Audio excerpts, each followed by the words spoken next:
Chapter 3. Aristotle's Fifth Element.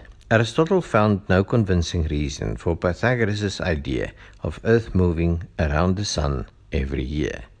Aristotle's was a theory of relativity. As Earth seemed to be stationary, it follows that the Sun and stars circles relative to where Earth is at the center of the universe. Perhaps the most amazing proposition he made was the evident need for a fifth element he called the luminiferous ether, or just ether.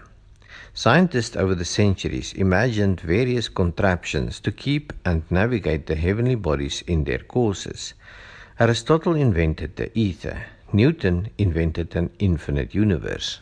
Einstein invented a cosmological constant. What an irony that thousands of years later, in 1887, Michelson and Morley would measure Earth's velocity through the ether. In 1913, Sagnac would experimentally verify the properties of the ether. In 1925, Michelson and Gale would build a vacuum tunnel to verify the presence of the ether inside the vacuum. It does make one wonder how Einstein, in 1905, discovered that there is no ether. This can be better understood when asking the right question. Why did Einstein declare that there is no ether? Being the self-appointed guardian of the scientific revolution, Einstein reasoned that since physical experimentation consistently demonstrated Earth to be stationary, while he personally knew Earth to be in orbit, the simplest solution would be to eliminate the common denominator from all the physical experiments. He therefore declared that there is no ether. By eliminating the ether in a thought experiment, Einstein restored Earth to its orbit and the Sun to the center of the solar system, exactly where he preferred God to be, 150 million kilometers away. By eliminating the ether in a thought experiment, Einstein restored Earth to its orbit and the Sun to the center of the solar system, exactly where God should be, 150 million kilometers away from Einstein. Of course, not everybody knelt at Einstein's altar. Experimental scientists prefer testing over imagination, even Einstein's imagination. But the greater irony is the contradiction between Einstein's own theories of special and general relativity. Having abolished the ether in special relativity in 1905, he had to reinvent it 10 years later.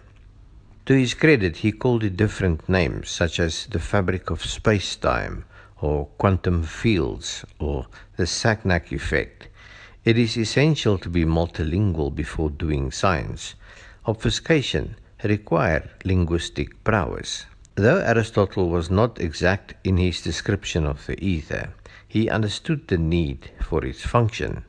He knew there has to be something that guides the stars in their courses. Genesis 1 verse 1 states, "In the beginning God created the heavens and the earth." It seems to imply that the earth is separate from the heavens. Earth is not a heavenly body, just as the heavens are not part of Earth. When trapped inside a vacuum pipe, the ether remains in sync with its universal self. It cannot be contained. It appears to be immaterial, yet interacts measurably with light. It is never in sync with Earth, but like the stars, it rotates around Earth at 15 degrees per hour. Even inside a vacuum, inside a looped pipe on Earth, its consistency allows ring laser gyroscopes to navigate on Earth as they do in heaven, or shall we say on the moon. Aristotle's understanding of the need for a fifth element was visionary.